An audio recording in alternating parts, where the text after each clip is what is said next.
Je ne change pas d'avis comme je changerais j'allais dire de chemise, mais je vais dire de foulard. Mais toujours est-il que moi, quand j'ai déclaré que j'étais j'avais une préférence, si vous voulez, pour un régime républicain, que je sentais ce régime comme étant beaucoup plus proche du modèle originel qui est prôné par les textes sacrés, quand je disais ça, c'était bien sûr parce que c'était une conviction, mais c'était aussi une façon d'acquérir, d'arracher le droit à la libre opinion, à la libre approche. Mais d'un autre côté, j'appartiens à un mouvement qui est très pragmatique, qui est pour la non-violence, ce qui veut dire que nous composons dans la réalité, dans notre implication sociale, avec ce qui se passe autour de nous. Nous ne sommes pas des rêveurs, contrairement à ce que peuvent penser certains. Nous ne sommes pas des refusniks. Nous sommes pour une avancée progressive, mais qui ne nous est pas imposée par si vous voulez, des gens qui sont au-dessus de la loi.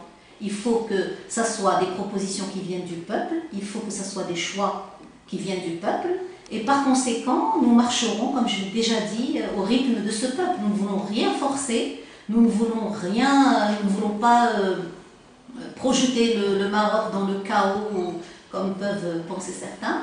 Nous sommes pour la progressivité, mais aussi pour de véritables choix populaires. Je crois que c'est le regard de l'autre et de l'observateur qui a changé, parce que le contexte est brûlant et parce que nous cherchons à comprendre un peu mieux les véritables processus politiques.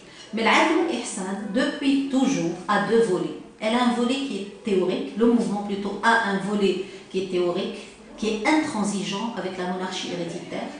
Nous sommes en tant que gens de l'appel, si vous voulez, parce que c'est ça nos deux visages, nos deux dimensions. En tant que gens de l'appel, il n'est pas question d'avaliser l'autocratie comme étant et faisant partie de notre patrimoine réellement islamique. Donc au niveau d'opinion, de la liberté d'opinion, au niveau de la liberté de lecture de l'histoire, nous sommes toujours égaux à nous-mêmes. Nous sommes contre la monarchie héréditaire comme étant un principe intrinsèque à l'islam. Ça, c'est un fait. Mais depuis toujours, depuis le début, depuis que le mouvement a été créé, il est très clair pour nous, étant donné que nous sommes pour la non-violence et pour l'implication sociale, il était tout à fait prévu pour nous que nous ayons une démarche qui est très pragmatique, une démarche qui n'est pas utopique, contrairement à ce que beaucoup ont véhiculé. Donc, et pour vous donner la preuve, c'est qu'en 2000, depuis que la section, comment on appelle ça, le cercle politique a été créé, depuis cette année, nous avons prôné et nous avons combattu pour qu'il y ait un dialogue national entre toutes les parties, tous les partis. Pour vous le prouver aussi, nous avons un livre qui s'appelle « Islamiser la modernité » et où il est très clair que nous sommes pour le multipartisme, pour la séparation des pouvoirs, pour que la société civile soit, disons, bâtie sur un consensus. Et c'est vrai, là nous avons proposé un dénominateur commun qui serait notre identité religieuse parce qu'elle est fédératrice, alors qu'une alternative à ce qui se passe maintenant comme autocratie est très difficile à trouver. Donc pour nous, ce n'était pas une proposition d'exclusion, mais plutôt une proposition où on pourrait trouver un socle ou qui pourrait jouer à une certaine unité. Je parlais en fait aussi de notre attitude, non seulement notre attitude politique depuis que le cercle politique a été créé.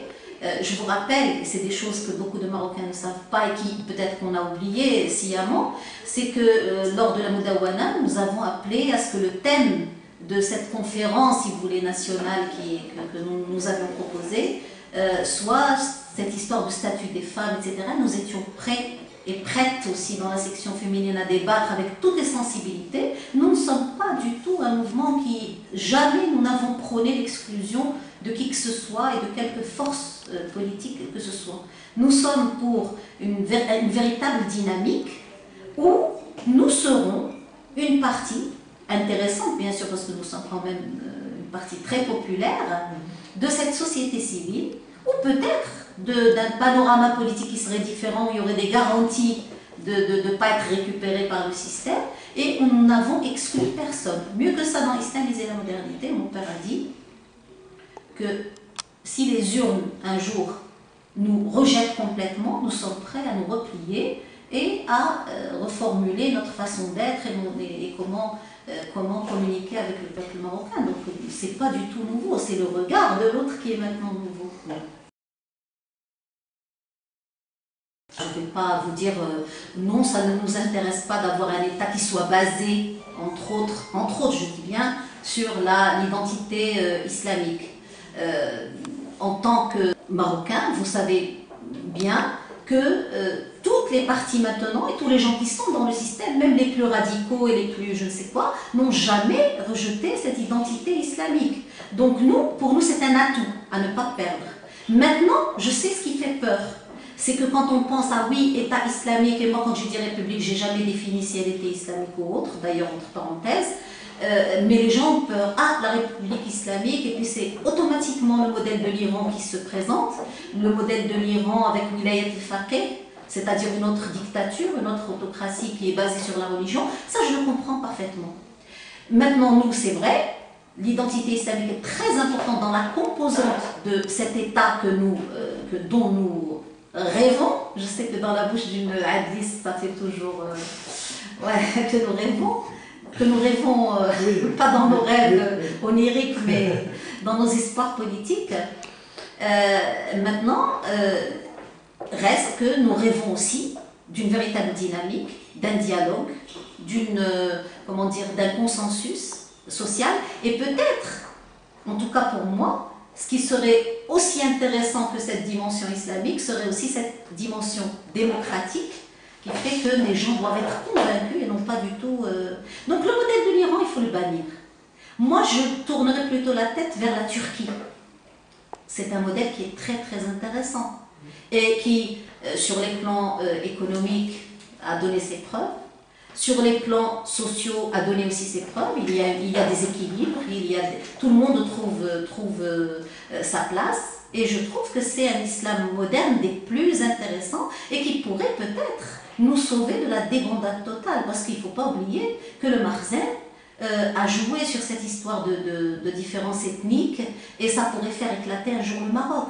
Donc l'islam est peut-être un élément fédérateur qu'il faudrait prendre en compte, même chez les tendances laïques, s'il y a des garanties que chacun trouve sa place et que chacun puisse avancer politiquement.